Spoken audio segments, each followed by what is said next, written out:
In the tapestry of life, where every thread holds a story, America in black and white emerges as a haven for the voices echoing through the heart of our communities. In this podcast, we wade through the rivers of our collective experiences, celebrating the vibrant hues of change brought forth by the whispers of hope and the roars of action. It's more than just a conversation. It's a journey into the heart of our society, illuminated by the light of those daring to dream and do. Join us, and let your voice be the melody that guides us toward a dawn where every color finds its place in the masterpiece of our shared destiny. Together, let's paint a future brimming with the positives that dwell in our minds and the actions that shape our... Good evening, ladies and gentlemen, and welcome to another episode of America in Black and White. Tonight, we have a very special guest for you guys. We have Mr. Abdul Tubman. Abdul Tubman was born in Monrovia, Liberia.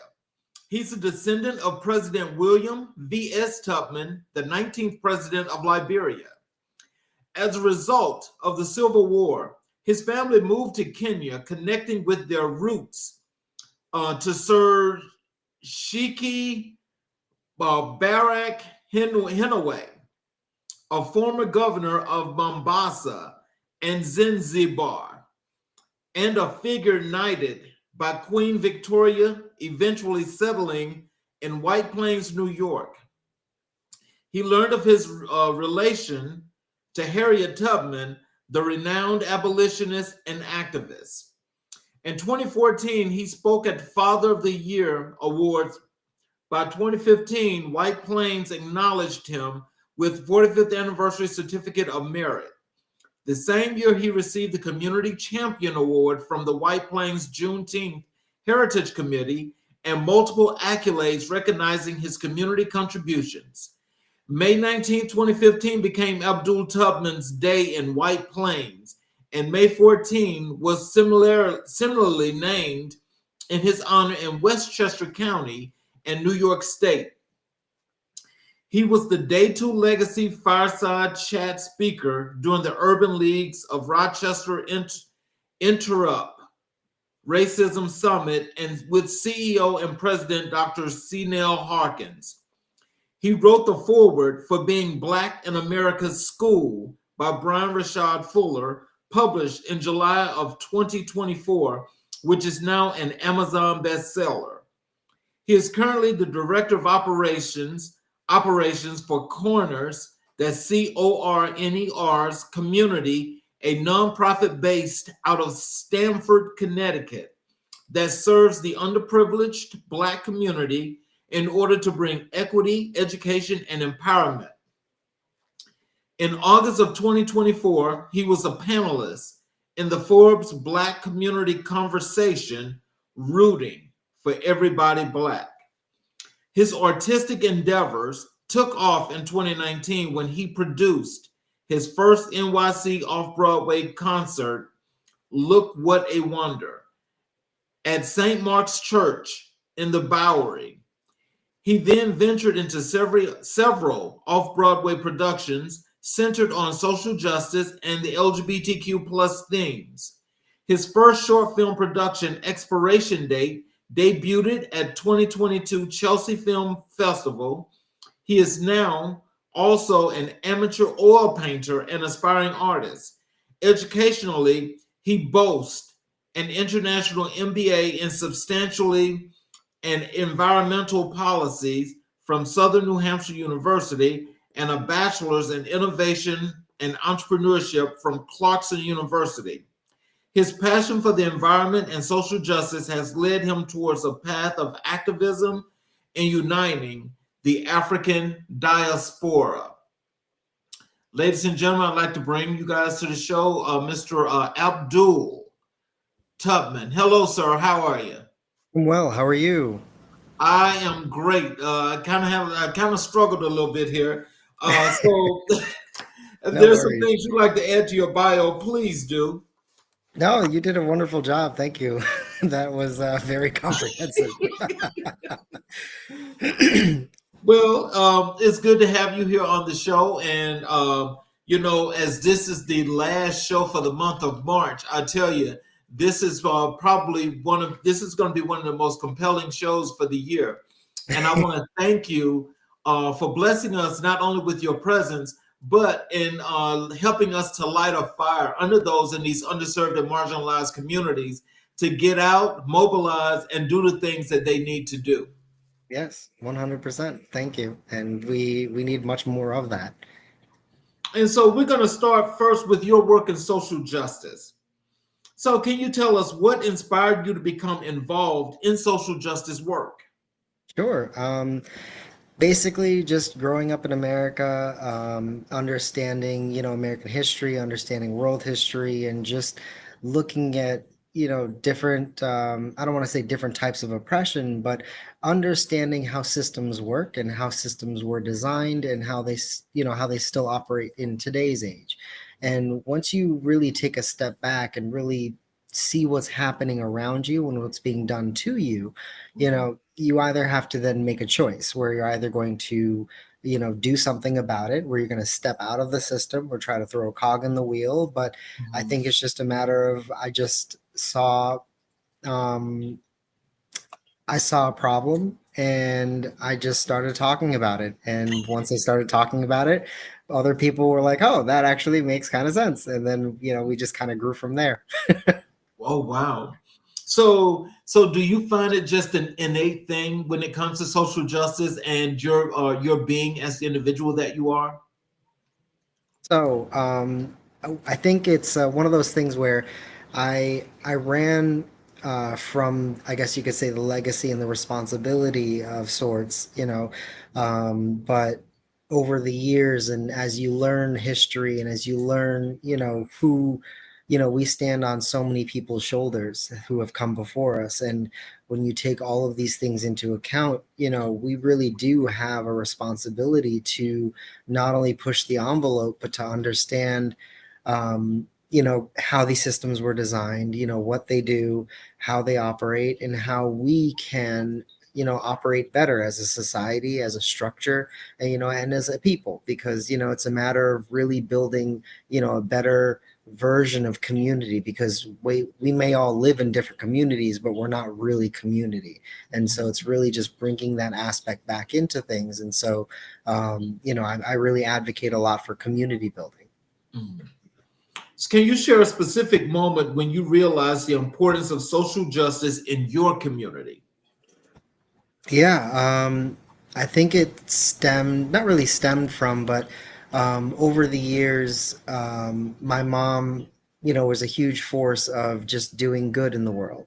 And, wherever she was, she always was a beacon of light. And so, kind of just over the years, she also became a life coach. And I think in that process, I kind of understood where people need mindset shifts. We need to really change perspectives on things.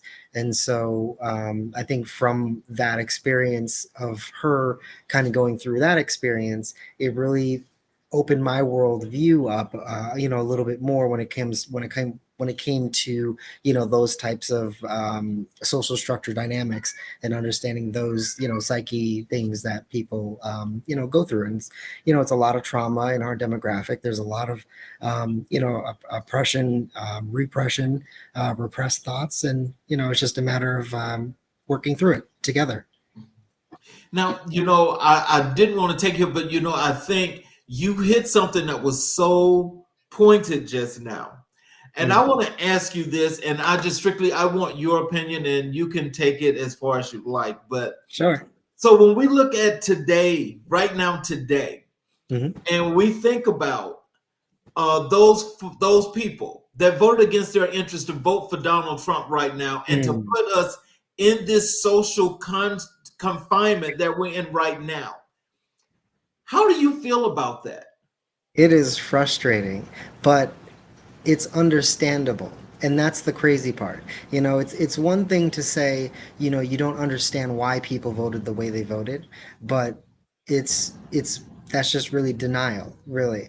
You know, people are upset at the system, but they didn't really go about it the right way, quite frankly. You know, the way I look at it is, you know, they should have, you know, I don't want to say voted for the lesser of two evils because that's, you know, it sounds terrible, but what I mean by that is that, you know, we are presented two choices and you have to choose. You know, at the end of the day, it's, you know, but with the way our voting system is structured, you really end up with two major choices.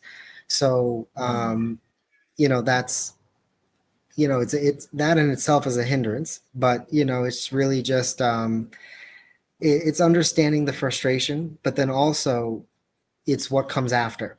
You know, it's one thing to get hung up on, like, this is where we are today in society. You know, we're back in the 1930s essentially. I mean, right now we're probably like 1941, but like we're getting close. You know.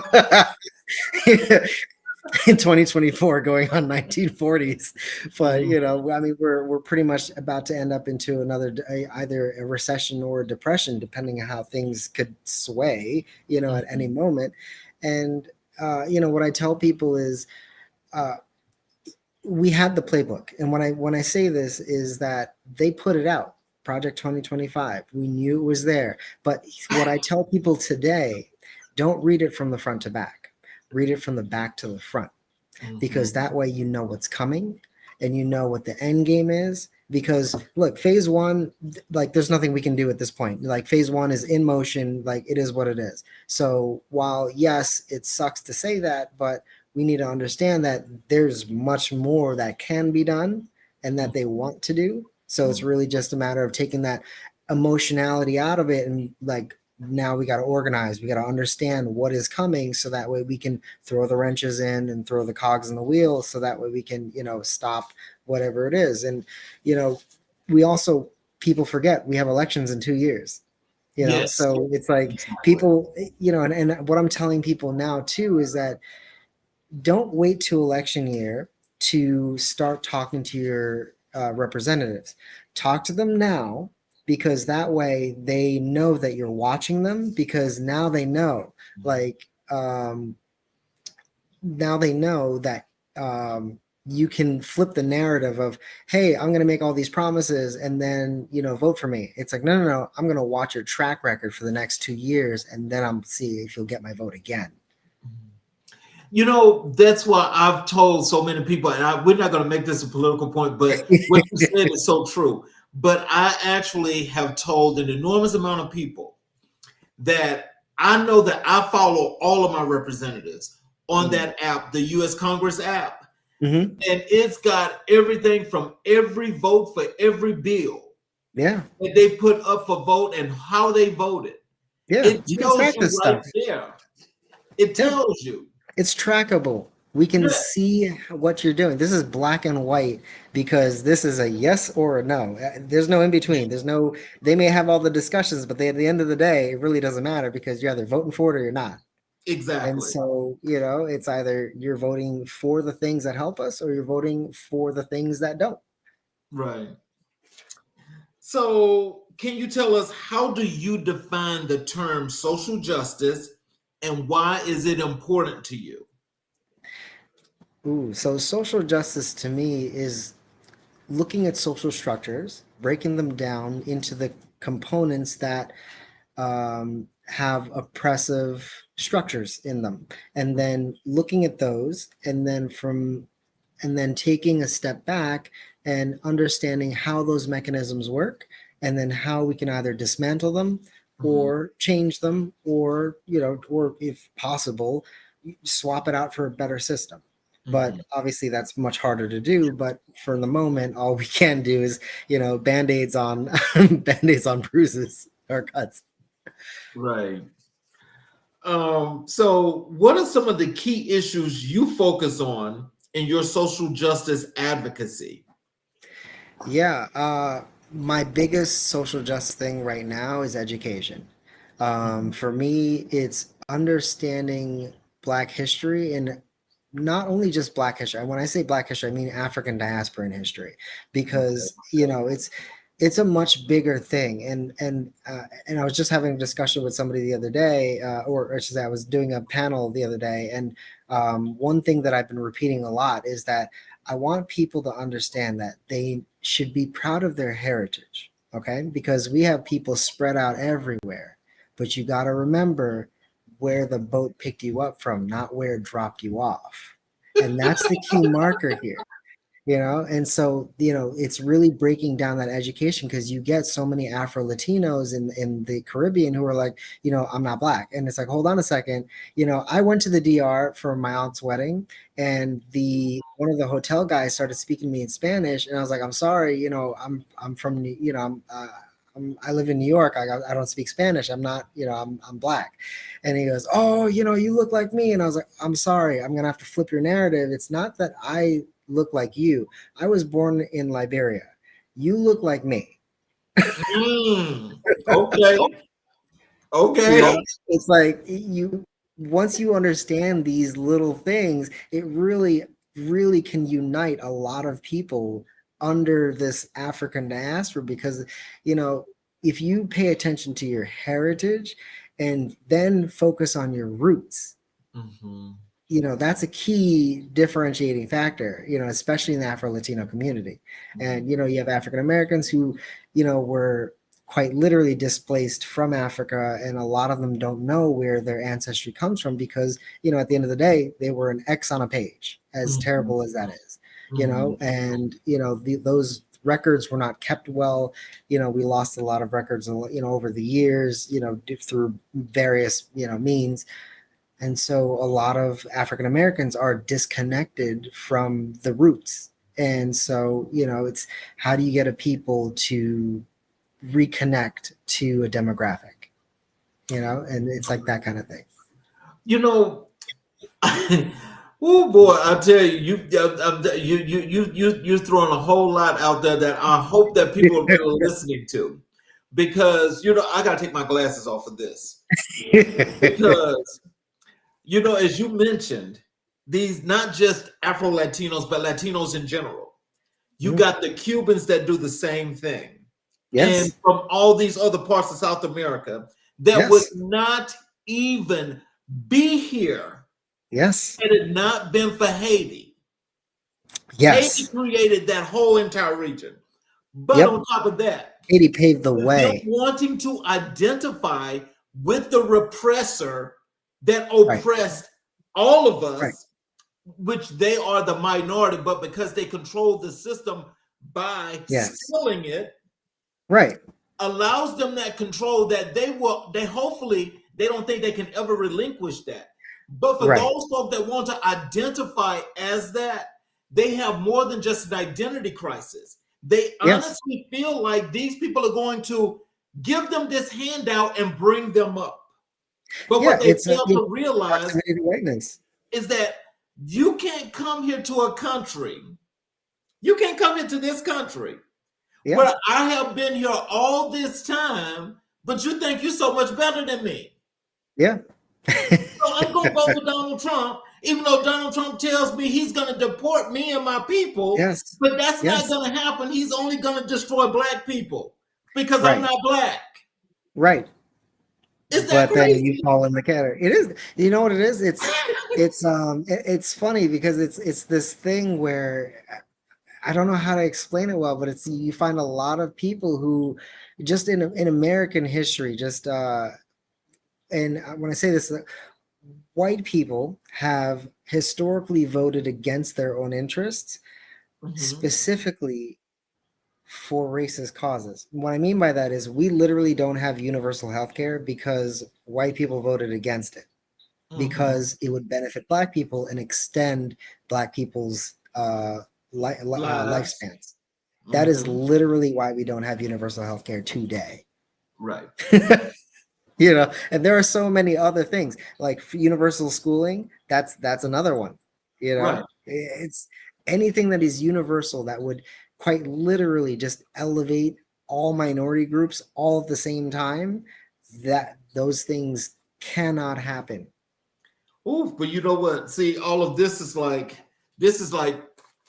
I said, this is going to be one of the top shows here in this year. But this is saving the best for last for this month. Tell us, how do you engage and mobilize community members around social justice issues? Mm. So what I do is in our nonprofit, we work together to create programs that enable people to uplift themselves. So Mhm. what we do is we don't come in to solve your problem. We give you the tools to help yourself, but we're going to guide you through it. So, it's like it could be different things where somebody says, "Oh, I need help with my resume, like I need a job." Like somebody could say just I need a job. So at that point, it's like, okay, what do you need to get there? Like where are you now? Like, do you have a resume? Are you on LinkedIn? Are you on Indeed? Like, you know what I mean? Like we check with them to see where they're at, and then we build out around them from there.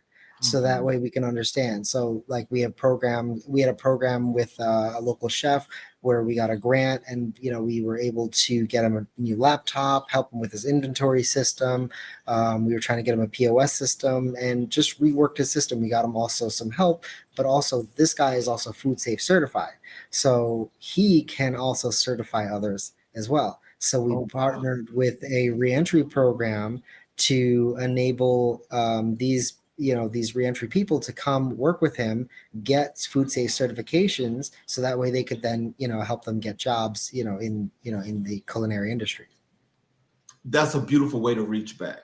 I just want you to know Hmm. that's a beautiful way to reach back, because when they say each one teach one, but when you reach back and you pull up somebody else and they can Yeah. continue that same trend, it makes everybody not just skilled, but professional and able to stand on their own and not have to worry about, oh, can you give me a job? Yeah. Because that's not going to work going forward. Right. Right. It's really, like I said, building community. It's building community is so much more than just the people that you're around. I live in Westchester, but our nonprofit that I work with, we're based out of Stanford. So I'm a part of their community, but I don't live there. Mhm. It's like when I show up and I go to an event or something, they embrace me as part of their own because I've become a part of their community because I'm there. They see me. I know their kids. We have the first ever all black uh, little league team in Stamford, Connecticut, Oh, and wow. yeah, and so it's 13 black boys that, and personally, I don't care about, organized sports and stuff like that. I really don't. I think there are a lot of them are just giant distractions because we have so many other more important things to do right now. But I mean, I get it. But, it's great entertainment. But like for me, the focus is not teaching these 13 black boys baseball. It's teaching them discipline. It's teaching them showing up on time. It's teaching them, having proper uniform attire. It's teaching them understanding, like showing up is half the battle. And because you may have a bad day, you may have a good day, whatever have you, but at least you're there, you're putting in the effort, you're doing the thing that you need to do, because regardless of how you feel, sometimes you still have to show up and do the thing, because that's real life. And so it's giving them disciplinary skills. It's teaching them that when they build that brotherhood of these Mhm. 13 black boys, they understand also that they are so much stronger collectively than they are apart, because once one of them breaks down, they all collectively pick themselves back up, and they work together to be like, all right, let's, like, who's who made a mistake, don't worry about it, we got it, like now you know what not to do, like just keep going. And like Mm. that's what it's really about for me. So, what challenges have you faced in your work of social justice, and how have you overcome them? Well, I think the biggest challenge right now is funding. Funding is, with all this stuff with DEI going away, and, there's so many initiatives against DEI, so many companies right now, it's really just looking for sponsors or packages and, grants. But the way we're overcoming it is we're really being creative in how we do things. We can create programs out of nothing. So, Mhm. sometimes it's not really a matter of paying somebody to do something, or putting in monetary resources. A lot of it is just information that we all just have that we just need to share. And Mhm. so we create avenues to do so. So we have like a black dads group, we have a black moms group, and they meet up and they will do knowledge shares. We will just have we could have somebody just if somebody's into we have one woman who does a fitness program, and so she'll come in and she'll do like Pilates or different things with the moms, showing them how to stretch properly, how to just different movements and things like that that they can do in their busy lives that enables them to get a little fitness in, without having to pay for a gym membership, things like that. So it's really just being creative on how we can not spend money but still get information out there to people. Mm. So, how do you measure the impact of your social justice initiatives? Mm.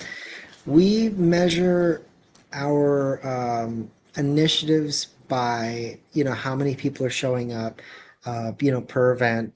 We look at how many people are responding, on social media, things like that, the reshares, basic, social media metrics, things like that. But also we're looking at the emotional connectivity. Mhm. That's something that is harder to measure, but when you show up to an event and people see you with your logo, or they see you just as a person, I know when I show up to different events, I know all of the people that are in our nonprofit community, and so I can just walk up to people, just give out hugs, because it's very it's very like that. It's literally just building true community in the old fashioned sense, where you're not just community, you are a family. Mhm. you know Oh, you it's that structure of familiarity to a more communal sense. mm. In what ways do you collaborate with other organizations to advance social justice? Ah, so we work with a bunch of different organizations and people, and pretty much anybody who wants to collaborate with us, we're open to that. So what we do is we will look at what different organizations are doing, what initiatives they're already working on, and see if it fits for us. And then we'll just do a collaboration event. We'll put up a table at in I believe it's in May coming up. I have to check the date because I just got the info for it, but I haven't looked at it fully. But there's a love fest in Stanford. It's like a love day where people just come out. It's basically like a block party, and it's really just getting together with people and just connecting, to each other, and just doing events like that. So we have a guy who he's not part of our nonprofit, but he has his own nonprofit, so we collaborate for that. So we'll put out booths, we talk about community, we talk with the community, and we just will partner with people to do different things. We're right now we're trying to get a partnership with the Mets, because we have a baseball team, so we're trying to see if we can make something happen with that. Oh, wow. That for, actually for the team. that should work though. Um, Yeah, you yeah, know, we've already been to one game with our nonprofit. We took the little league team with us, and then I mean we took them, and then we're trying to go again. oh wow. How do you incorporate the voices of underrepresented communities in your work? Well, everything that we do comes from the community, so their voices are our voices. We are very plugged in with them, so we're literally talking with them all the time. We have WhatsApp, groups with different. We have a WhatsApp community group where it's broken down into different subgroups. So different, like the moms are together, the dads are together, and then we just have just different avenues of communicating. So, we just make it work to make sure that everybody's connected well and can, communicate effectively. So, what advice would you give to someone looking to get involved in social justice efforts? Ooh, that's a good one. My advice would be to look around your city, or wherever you are, wherever you live, and think about what you would improve. Like, what would you want to see in your community? How do you think that it could be improved? And then kind of start there, because once you see something, like maybe there could be an empty lot, it could be something as simple as just seeing an empty lot. where there's nothing being done about it, you could just go to a common council meeting or something like that, and or start asking questions. You could say, what's going on with the lot, who's doing what with it, who owns it. Maybe it's a city, eminent domain thing. Maybe it's just an empty lot that maybe the people don't realize that is, available, that somebody could maybe turn into a garden, a community garden, something like that, something that's useful, that is beneficial to, people. Anything that's beneficial is worth doing. So it's really just understanding what your community needs and then kind of going from there, talking with your local reps, talking with common council members. You could even get in touch with the mayor or the mayor's office. You could understand what's going on in your city, and understanding the civics of what's going on in your city is super important. And that's why, going back to education, learning how your local government works is really important, because you could get onto a common council, you could show up at these meetings, you could give talks at these meetings, and say the things that you want to say, and be able to make change, or make policy change, or influence policy change. So, I'll tell you, I think I could go on and on about the social justice, but let's pivot to your work as a community advocate. Sure. What motivated you to become a community advocate? Well, I think it was mostly understanding that people need help, and people who either have resources or have access should be willing to help. People who either have talents, gifts, whatever you're capable of doing, you should find a way to do that. And it's something that my mom instilled in me, from when I was little, where my mom was she was a very community person. She was always helping people, and I was always around people who were helping people. And so for me, I just like to help people, and so it just felt natural. Wow. Can you describe a successful advocacy campaign you have led or participated in? That's a good one. So I don't have an advocacy campaign.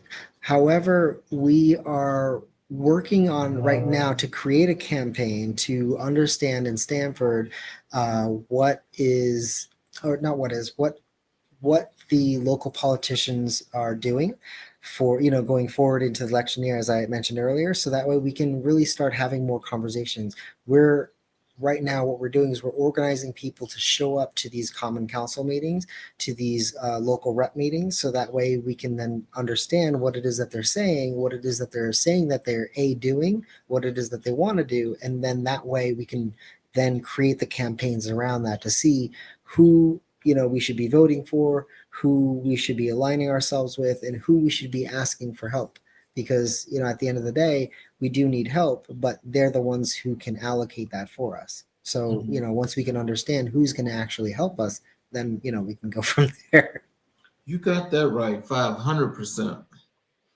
How do you identify the needs of your community as a community advocate? By literally just talking with people. I make myself available, quite literally, to our community.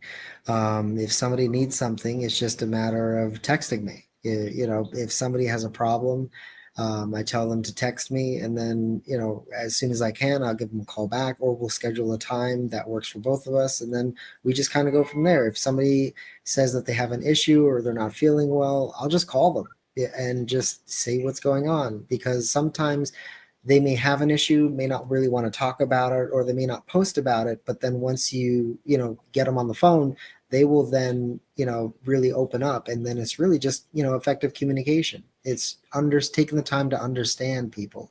And, once you do that, you can learn a lot and be able to then advocate for them, because if somebody's having a problem, most likely there are other people having that same problem. So then you can kind of group them together and say, okay, look, you guys all have the same problem. Talk to each other, because what are all you doing differently to try to combat this problem? Maybe something's working for you, it's not working for you, and then figure out some kind of common ground, because at that point you've got three brains working together to do that thing.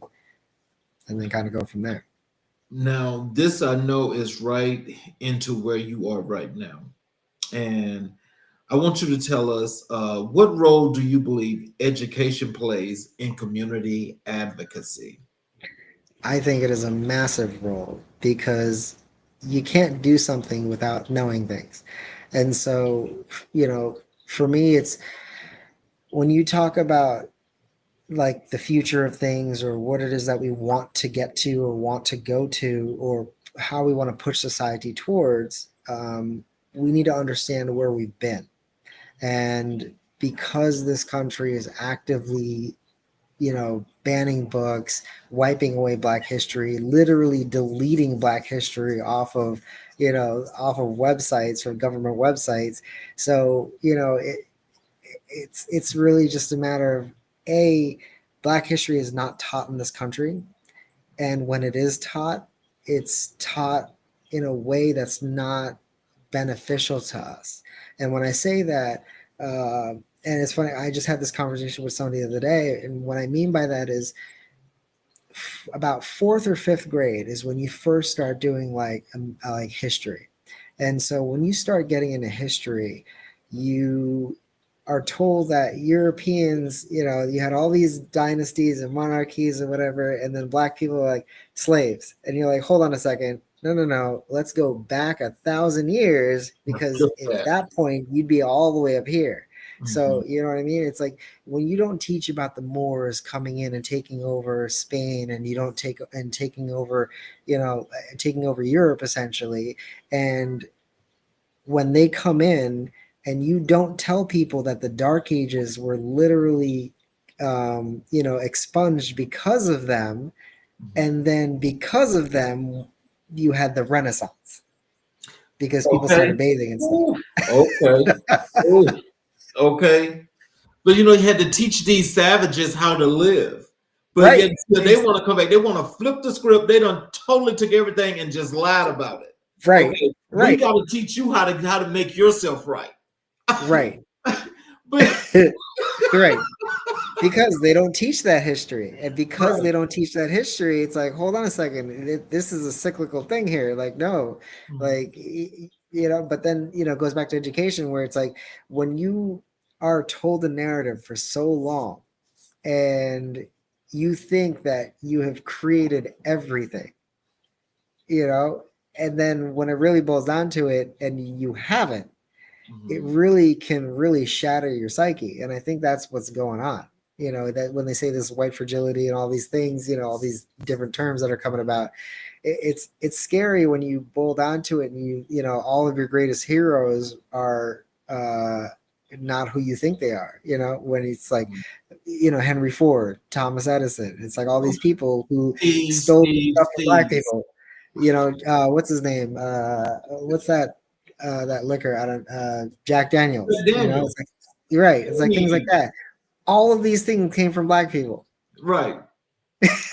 So I want to let me ask you something. As we're speaking about education, because this is really important.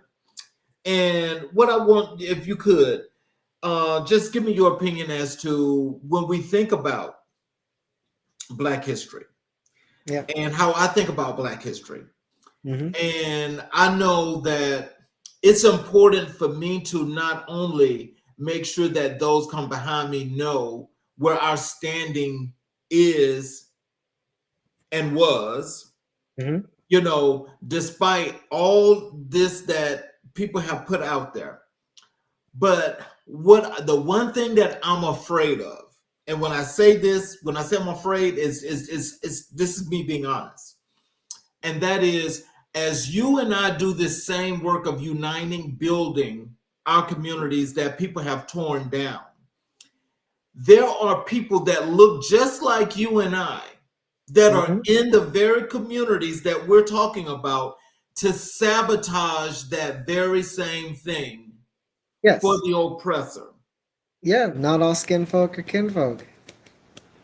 That is the one thing that I'm wondering, like, what in the hell do you think they get from that? Well, it's proximity to whiteness.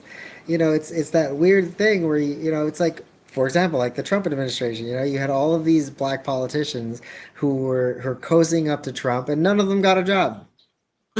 It's like, what did you think was going to happen? It's not for you. This is not a you club. It's like, but and again, go to, it's like the same example with the Latinos who voted for Trump, and then they're all getting deported, and it's just like then they're getting confused, and it's like, did you not know? Like, what do you mean? Like, it's a very odd thing when but then again, it goes back to history, because again, we don't teach World War II history correctly. So we don't talk about the things that led up to Hitler's rise. We just talk about, oh, all of a sudden he was in power. It's like, no, he wasn't. It's literally what we're doing now. It's where you had appeasement, there's no punishment. It's a white collar crime is the most rampant crime in America, and yet all it is fines. Yes. And you know what I mean? It's fines and maybe a little bit of jail time, but the jail time is, stay at home, and it's like they're staying at home in your mansion. It's like, come on. Right. Right. That, I don't know, that's a sickening thing to me, but it's also, as I say, it's one of those things that kind of like, it kind of scares me a little bit, because when I just think about where we can be, and how we always have to compensate. And I'm like getting so sick of compensating for all the idiocy that I know that's going to take place. Like, I don't want to have to be on this roll, and then all of a sudden somebody look like me want to come and they want to stand over here. They want to blow out my tires. Okay. Because they don't want me to get to where I want to get to. Right. Or else when I get to where I get to, they want to come, they want to attack me, they want to fight me because I'm going to do the right thing. And they say it's not the right thing, and it's all about the white people. And I'm just thinking, like, go to sundown town. How is that? What I mean, it's like the same question of how the KKK still exists today, but the Black Panthers don't. Why is that? Well, that's all about the U.S. government. Yes, it is 100%. But the U.S. government is just a reflection of the U.S. people. That's true. That's true. That is true. I mean, as sad as people don't want to really make that connection, it's the face of the nation. At the point blank of it is, it's just a matter of that. When you keep changing your narrative every couple decades, it's very hard to remember what actually happened. And so so you got to keep reinventing yourself every couple of decades, so it's like, that's why you don't have KKK today as much. Now you've got the Patriot Boys, because you got to reinvent the wheel. We're not them. It's like, no, you're them. Like, what do you mean? It's the same playbook. Yeah. People are pretending that it's not the same playbook, but it's literally the same playbook. But then that also gives us hope, because if they're using the same playbook, we already have the anti-playbook. Right. But it's just a matter of, again, as you're getting on that road, you don't want to hit that ice slick that's going to cause you to lose your footing. Right. Yeah. And see, the ice slick is that somebody that look just like me that's going to actually throw down that cold ice, that water, freeze it, and make sure that you don't get to where you're trying to get to. Yeah. How do you approach building relationships with community leaders and stakeholders? What I do is I just talk to people. As funny as it seems, or as simple as it seems, it's more complex than it is.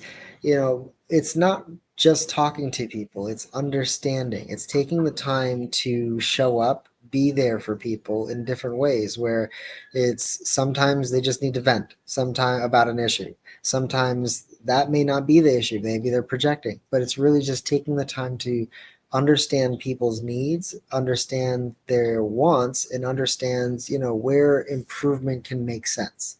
Because, you may want to get somewhere, but you may not be able to get there just quite yet. And that's okay. But if you take the steps to get there, you can gradually, get there. So it's really just having conversations with people and bringing people together, having community conversations, having networking events, having places where people can just be themselves and just talk. We do in our nonprofit on Fridays. We have when the weather's nicer, we have cornhole nights. So on Fridays, a bunch of the black men in the community will show up, and we'll literally just have a whole bunch. We'll have like 3 or 4 cornhole sets, and we'll just play cornhole and just hang out and talk and just just shoot the evening. Oh wow, that sounds And nice. sometimes we grill. Yeah, and sometimes we grill, and we'll just get some food and we just hang out and we talk. It's like whatever's people are going through, we just, talk about it. Kind of like not really a round robin, but people just break off into, their friend circles and just like have conversations. So, can you share a story where community advocacy made a significant difference? Yeah, I would say well, I wouldn't say this is advocacy, but I would say it's, part of community building, which kind of is under the same umbrella where, besides working with that local chef, we have a couple people who were unemployed and needed a bit of help. So what we did was we created programs, and we enabled them to basically work with us.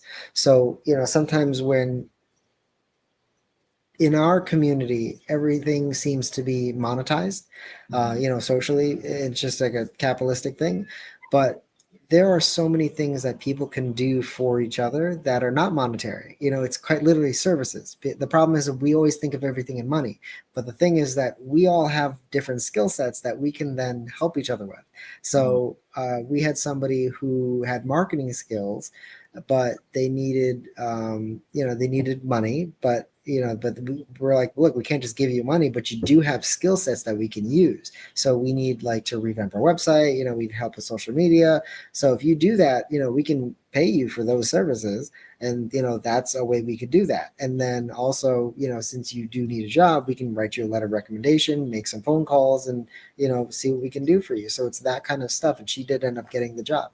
So, it's just a matter of sometimes just filling a gap in the interim, and then at the end of the day, finding where it makes sense. Hmm. So, in your opinion, what are the most pressing issues facing communities today? The lack of community within communities. There are so many people who live together who don't know each other well enough than they should. Like, I grew up in an apartment building, and they became like family. Everybody got to know each other. Like the guy down the hall, he's much older than me, and he's like my grandpa. And it's like we need to really put community back into our demographic in a way where we can lean on each other better, because we don't do that well. From what I from what I'm seeing, we're in a constant state of struggle, which is by design. It's like when you are struggling, you can't see beyond tomorrow because you're Ooh, trying to get through today. yes. And so, trying to plan and, think long term, it's not really a concept, because you're like, oh man, I can't think about next month. I'm trying to make it the next week. And some people are not even trying to get there. They're trying to make it to tomorrow. Right. So it's really meeting people where they are and understanding those things and trying to fill those little gaps, because sometimes it's just one little thing that could really just propel them. It's not always a monetary thing. It's just sometimes people are just stuck in a place because they're just not processing something the right way, or they're stuck, doing, in a rat, what's it called, a hamster wheel, doing the Mhm. same thing. As my mom says, if you do the same thing, always, then you'll end up with the same result.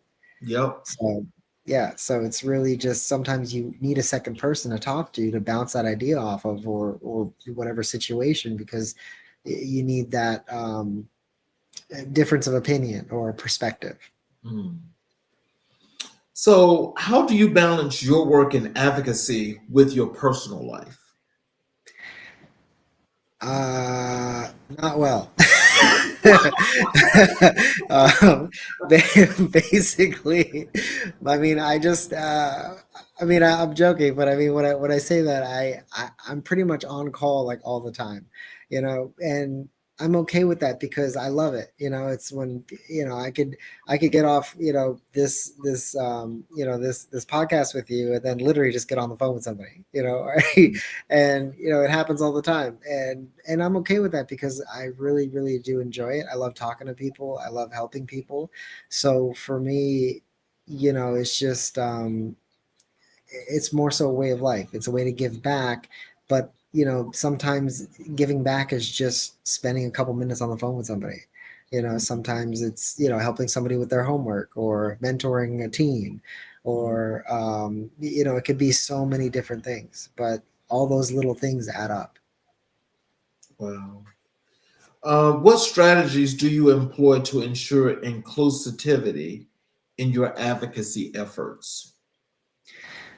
Um, Basically we have different programs for different age groups, so it's just a matter of what when somebody says, oh, I want to learn about this, we'll say okay, and we'll put out a Google form and we'll send it out to the community and say who would want to do this, and we'll ask those kinds of questions of what age group are you, whatever have you, so that we can tailor the language for either adults or not children but teens, things like that. So we really do take that into account as to who, knowing your audience, you could say.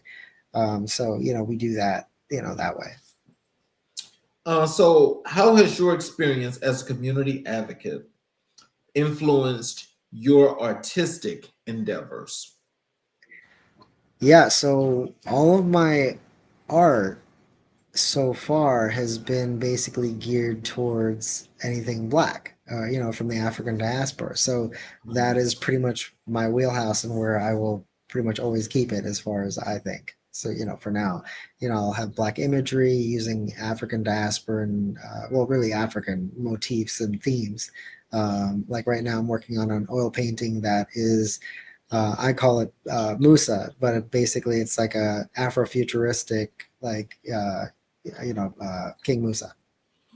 Wow. So now we're going to transition over to your work as an artist.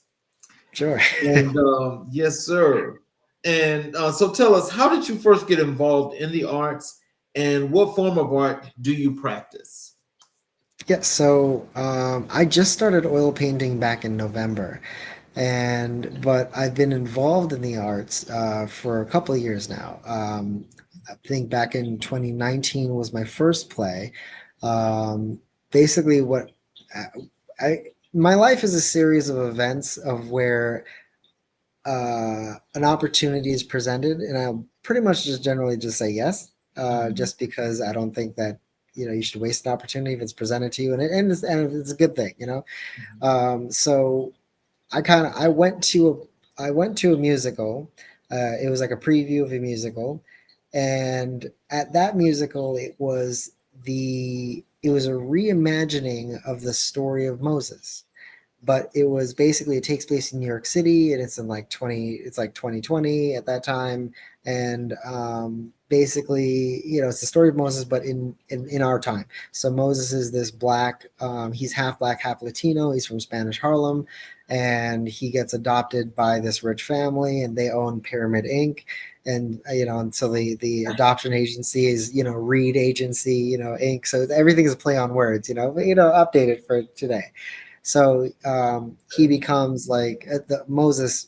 He becomes an actor, a rapper, and a dancer. And so he's like this triple threat. Like he becomes like super famous, and then he goes down the wrong path. But in the middle of the story, when he has his epiphany moment, God is speaking to him like the burning bush moment. What it really is, or I guess in this updated version, is Harriet Tubman comes to him, Oh, and right, and she's like, hey, you're the leading people down the original, the wrong other path. Moses. Right, exactly. So it's another spin on the Moses, right? And so basically, they go through the rest of the play, and what happens is they do Q&A afterwards. But the Q&A, I didn't have a question, but I really loved how they paralleled Moses and Moses. And so that was really my only thing. So I just, at the end, I just stood up, I took the mic, and I was like, I really love, whatever with how you played on the parallels with Moses and using Harry Tubman, whose nickname is Moses, leading his people to freedom, leading her people to freedom. I did the whole bit, and I was done. Mhm. And then somebody who knew us in the crowd, they were like, "Tell him your name," and I was like, "Okay, great, there we go." And then I was like, oh, okay, great. Yeah, so I'm Abdul Tubman, did the whole bit, and then they like people start freaking out. I'm like, no, it's really not that big of a deal. And then it just goes like really silent for like a couple seconds, and then all you hear over the loudspeaker is from the writer of the play. He's like, yeah, I'm gonna need his information. And so he emails me, and then we start chatting, and then he's like, look, I've got this other play that I would really love to bring back also while I work on this one. Like, would you want to produce it for me? And I was like, I don't know what that means, but I'll give it a shot. It seems like just some project management, which I can totally do. And so we did it, and we put it on in the St. Mark's Church in the Bowery, and it worked. And so from there, I met this other writer director and another friend of mine who's in film, and I met them. Next thing you know, I joined their theater group, and then I'm producing theater for them. And then a couple years later, back in 2022, my film buddy, he calls me. He's like, "Hey, I've got this idea to shoot this short film in the day in New York City. You want to like produce it?" And I was like, "Okay." So we shot that in a day, and next thing we were in the Chelsea Film Festival. I'm like, "Wait, what?" Oh wow. So Right. you are an award-winning producer. So in what ways does your art reflect your experiences in social justice and community advocacy? Yeah, so like I said, my art is all going to be Afrofuturistic, using colors and themes that are hopeful, whimsical, and really just looking towards the future. A brighter future. A lot of it is mindscapes and looking at because I have digital art as well as oil painting. So a lot of my digital art is just looking at themes that are all, black and Afrofuturistic, and just, updating them for tomorrow, I guess you could say. Mm. So can you describe a piece of art that was particularly inspired by your advocacy work? Ooh. Yeah, I think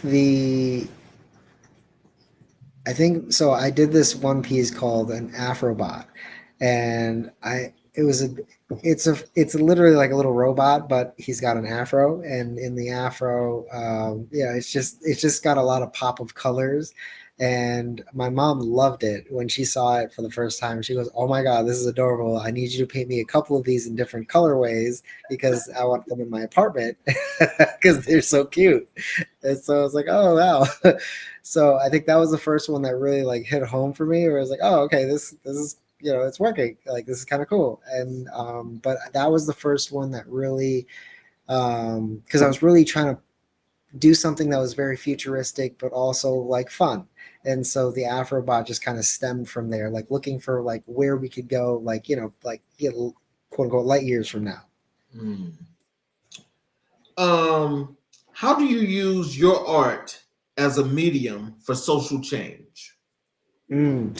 So yeah, so I have this one piece that I did that has hot air balloons, and on the hot air balloon, in the clouds it's written "We Rise," and then on the sandbags on the hot air balloon it says "Together," because the whole point is that we all rise together when we all win. When one of us wins, we all win. Mm.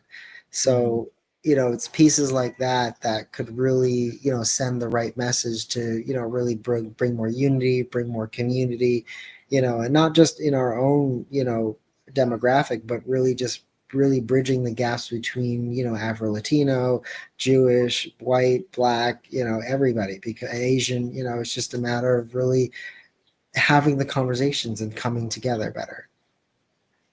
What themes do you explore in your artistic work? What it means to be black and what it means for us to have a future to be black, and what we Mm. could achieve as black people. Um, the sky's the limit for us. I hate the expression, think outside the box, because when somebody says that to me, and I'm like, why'd you put yourself in the box in the first place? Okay. Okay. You know, I yeah, never it's thought about it like that. because the way I look at it is that, people teach others to their own limitations, right? So you will put yourself in this box, but it's someone else's box. Right. So if you think of something, right, it is doable in a sense. But it's just a matter of getting to that point where people think, oh, that's impossible. It's like, is it impossible, or do you just think it's not possible? Mm. So this, so so as you go with that though, and and just thinking about it, um, so like when you think about the exploration of just blackness in general, Mm. I mean, is there ever a culminating point to where it's like known the original king and queen, or is there just one of those things to just get like just a message of what strong blackness is? No, it's just a message of, it's not even a matter of strong blackness. It's really just because we know we're strong, right? It's just a matter of that we have never been able to control our own narrative. When you think about, like, just in the education system, as far as I know, and I haven't done a lot of research on this, but from what I understand from the publishing system, there aren't many Black publishers that are writing textbooks. That is That true. in itself is a problem, because if we have no input, then how do we know that the things that are being taught, A, are the truth, are complete, and acknowledged? Mm. I'm going to tell you this. There's some things that you and I are going to talk about when it comes to that education part of what you just mentioned. We don't talk about that off the air, because I'm being totally honest. I've got lots and lots of ideas about that, and I'm going to run those by you because I just really want to know what you think. Sure. Because I honestly think that as you just when you say that out loud, and I'm sure that anybody that just listened to that statement actually have to sit back and think. There's a lot of Right. truth to that, and why? Right. There's a lot of truth to that. Yeah. Um, Go ahead. No, I was just saying, yeah, it is. It's a crazy thing to process. But once you do, and you start really thinking about your education that has been in this country thus far, you really do, it puts a lot of things into perspective. So, how do you think art can be used to inspire dialogue about important social issues? That's what art is supposed to be. As far as I'm concerned, art is protest in whatever form it may be. Art is supposed to send a message. Whatever that message is, art should be to inspire, to showcase, to Motivate. yeah, it's literally to paint the picture, to showcase people. Oh, hey, buddy, to showcase people, um, as they are and where they are, because not everything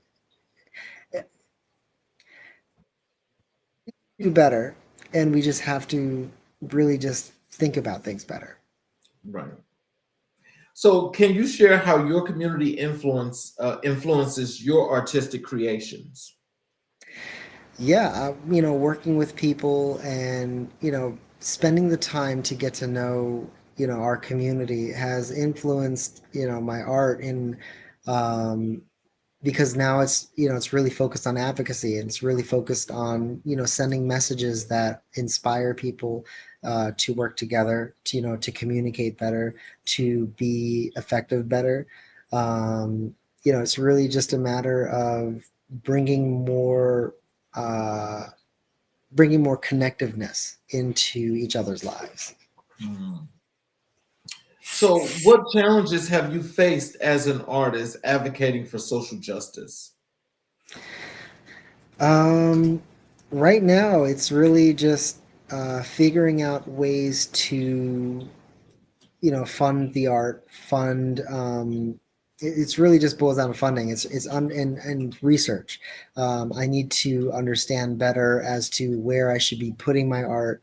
Things like that. But also funding. When I say funding, it's understanding galleries, understanding how those things work. It's understanding how art grants work. There are programs that I could potentially get into and or do residencies, things like that. So right now, my I wouldn't say biggest struggle. It's really just the learning curve. Since I'm only really about 6 months into this. Okay. So, what challenges have you faced as an artist advocating for social justice? Challenges really so far is getting it out there. Is really that's the biggest thing right now because with social media it's hard to, at least for me, to juggle all of these things while also pushing that and pushing the message and really getting it out there to the world. So it's really being the one man show is a bit constraining in itself. I can imagine. Yeah. How do you see the relationship between art and activism in today's society? Oh, it's very important. Art and activism always go hand in hand. You will never see activism without art. I mean, today the art and activism can show up in anywhere from graffiti on a wall to memes on the social media. So, art and activism have always played an important role, and they still continue to play an important role in today's society. So, I definitely think and know that it's super important. So, who are some artists or movements that have inspired your work and why? Ooh, that's a good question. Well, I love Banksy is a huge one for me. I love Banksy's art because it's always been protest art. Um, I have I have an unverified Banksy. I got it in Union Square, New York City, and I've always just loved his art because it's protest art. Banksy's art has always been that way, and it's something that I've always loved because it really every single piece that he has sends a message, and that's the point. Mm. So, we do Black History 365. Mm. And when I ask you the person that most influenced your life and your career in Black history, you gave me Mhm. the name Harriet Tubman. And so, as we find out, and we know that you are a descendant Well, of this relative. of this wonderful lady, can you tell us how has Harriet Tubman influenced your personal and professional life? Yeah, so she's always been a person who's been kind of in the background, and because of that, as a historical figure and also as yeah, as a person who has a lot of ideals that people could look up to. She was strong-willed, she had a lot of faith, she was determined. She had a lot of positive traits that really, you could really align yourself with. She was an abolitionist. She was a person who spoke truth. She was a advocate for herself, advocate for others. It's all the things that you would want to see in a person today. So it's somebody that you could really strive to be. Doesn't matter if you're a man or a woman, the traits are universal. So, in what ways do you draw inspiration from Tubman's legacy in your advocacy work? Yeah, it's just about empowering people to become better versions of themselves. It's pushing themselves or pushing them when they think they can't do it or they can't do something. It's really just telling them or giving them that spark to say, hey, you know what, you know even though you're going to do the thing, you're not alone. we're here with you. We're doing the thing. It's, support. It's all of that. It's just, using her legacy of, who she was as an inspirational person, to inspire others. And I try to do the same. So, can you describe a particular lesson or principles from Tubman's life that resonates with you? Yeah, I would say the not giving up. She understood that your choices, have to lead somewhere, and, you have to choose. And, once you choose, you have to follow through, because at that point, yeah, it's already gone. So you got to do it. But it's just a matter of, she was resilient, and she just, yeah, she was just so many things, but she really, I don't know how to put that. She was just so many things that it's hard to encapsulate her as just one thing, because she had so many different traits. But, it's just, yeah, she was just a remarkable person. And her traits of, again, resiliency, her faith, her spirit, her knowledge base, also just as a strategist and, a forager, all of those things. She had so many different skill sets. So, there's a lot of ways you could take from that. So, do you think that the grit and the toughness that she displayed, do you think you display any of those things at all? Ooh, that's a good question. I hope so, but I have no way to really tell if it's the same. It's different circumstance. It's different pressures of society today than then. She was literally running for her life then. Today I can only hope to have an ounce of that amount of courage. So, how do you believe Tubman's story contributes to discussions about social justice today?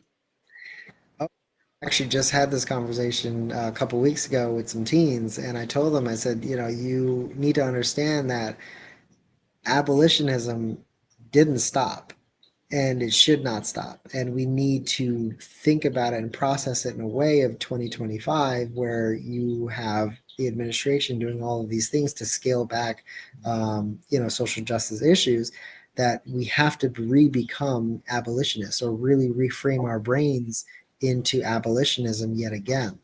So, that's what I would say. It's like really just understanding abolitionism, what that fight was then and what that fight means again today.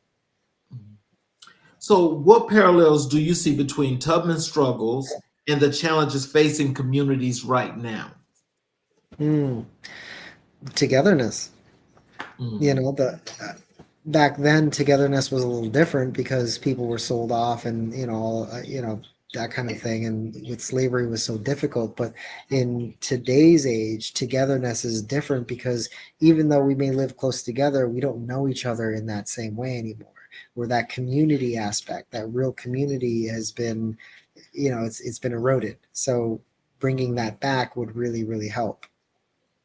Let me ask you this question. And look, I don't want the people may get mad with me for this, because I just forgot the man's name. What's the man name with the big hair that was back at the time? He was an abolitionist as well. He was from up in Canada and upstate New York. I'm not sure. There was a lot, so I'm not 100% sure. Wait a minute, hold on, because I got the book, and I just well, at any rate, my thing is, I was just wondering when Tubman was taking these people from the South to the North, and they went as far as New York, and all those trips that she made with all those people. Lord, I gotta think his name, but they're together with their twin. Said this is gonna mess up. I can't ask this question because I can't remember his name. But anyway, he was with Lincoln at the time. Frederick Douglass, that's his name. Frederick Douglass. Frederick Douglass. And so how did I'm trying to understand because I guess maybe I missed this point. When did Harriet Tubman and Frederick Douglass form this alliance? Because when she took those people straight up to him in New York, he did everything else with them, where he took them to Canada and they did whatever else that they did. When did they form that alliance? Oh, that I'm not sure, but I'm assuming in sometime probably in the 1860s.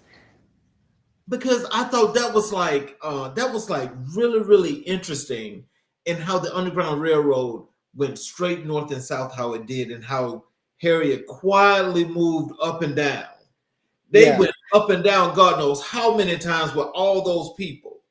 And yeah. when people wanted to get away, they found that way to do it. But Well, so yeah. not only with her on this end, but him on that end. Well, yeah, but I mean, it's a network, so the people are sending messages up and down the coast. It was faster to send the messages via the boats, the steamboats, up and down the rivers. But so I know that messages were sent that way. But back then, getting information was so much slower than today. So, Yeah. again, then this is where the whole thing when it comes to John Tubman remarrying, people forget that, she jumped. And then back then, when you don't see somebody and you don't assume that they know how to swim, you assume they drowned. And so Right. that's what he thought. So, So yeah. how do you honor Tubman's legacy through your art? Um, I don't know if I really do, honestly. It's more so, my art is more so focused on the future, using the past, but I don't really focus on the past. So I guess not as much, but that is an interesting question. I hadn't actually thought of that. So can you share a moment when you felt a connection to Harriet Tubman's journey in your own work? Um, I think it's more so just when I help people. It's more so of just everybody's on their own different journey, and it's really just if I can help them get to that next, stop along the way, I guess you could say, that's good enough for me. Sometimes people just need a little bit of help. Not everybody needs a lot of help. Some people just need that, that little spark or that little something to just get them to that next step. And in what ways do you think Tubman's impact extends beyond her own time? Oh, I mean, she's still celebrated today as as a great American hero. So I would totally say that. I mean, her impact is still felt today. I still talk to people. I meet people randomly, and they'll say, "Oh my God, like she was my favorite growing up," and she's my favorite historical leader, or she's my inspiration. So her message and her legacy, I definitely think is still very much alive today.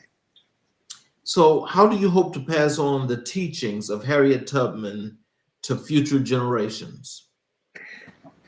Um, well, hopefully in our community, in our nonprofit, we're doing that. So it's really just it's giving tools to people to help them become more resilient, help them overcome their challenges, helping them get to their next level, help them get to their next step. I'm hoping that her legacy through our work, does justice. Mhm. So what message would you want to convey about Harriet Tubman to someone unfamiliar with her history and contributions? What message? I would say the message would be um, fight for what's right, and truth and justice should always go hand in hand. Mm, okay. So in closing, what message would you like to leave to our audience? How they can connect with you via social media, your websites, whatever have you. What messages would you like to leave for our audience?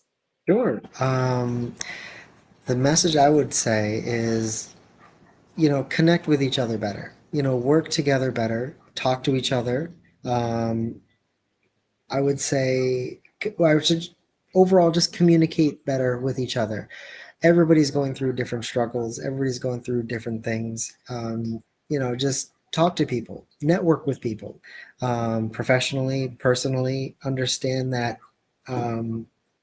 everybody's got different ideas on different things, but not everything is monetary. We can help each other. There are so many different things that we can do educationally, financially, to safeguard ourselves, our communities, and, just by talking to each other and working together more effectively, we could be better for ourselves and for future generations.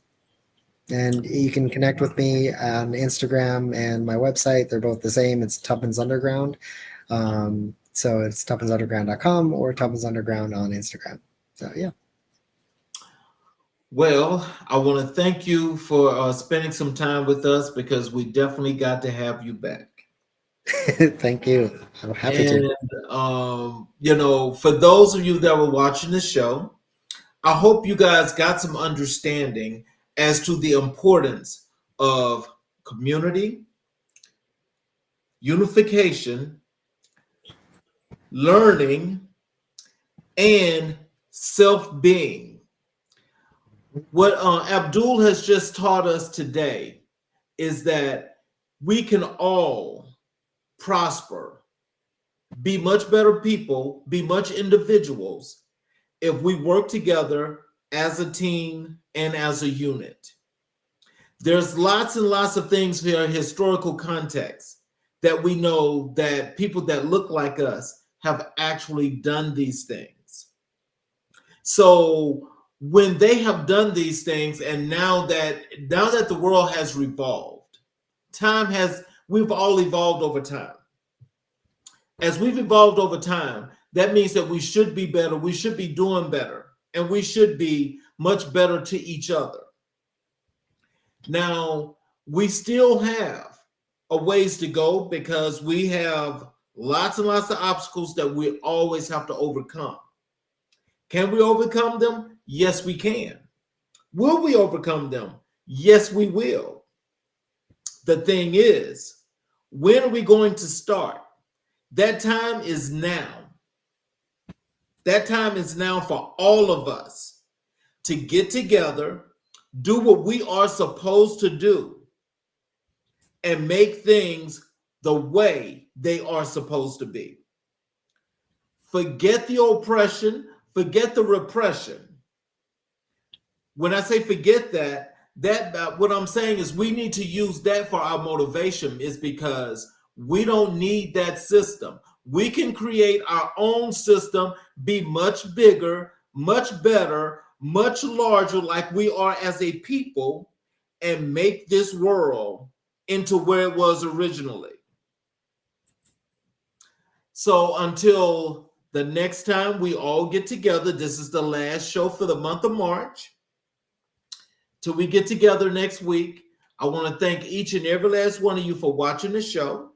And I want you all to please make that connection with Abdul, because I honestly believe that for the work that he's doing, that is something that we can all learn from and we can all get better by. So I want to thank you, Abdul, again. And again, I said, we got to have you back. I'll make sure I send you some dates and you just tell me which ones work for you. Perfect. And for those of you that were watching on the YouTube channel, I would appreciate, and we would appreciate, if you would please, if you haven't, subscribe to the channel, and please leave us some comments, some feedback, like the show, and tell us about the other shows as well, because together as a community, we only get better. Thank you all. Please have a wonderful weekend, and we will see you guys next week. Thank you, sir.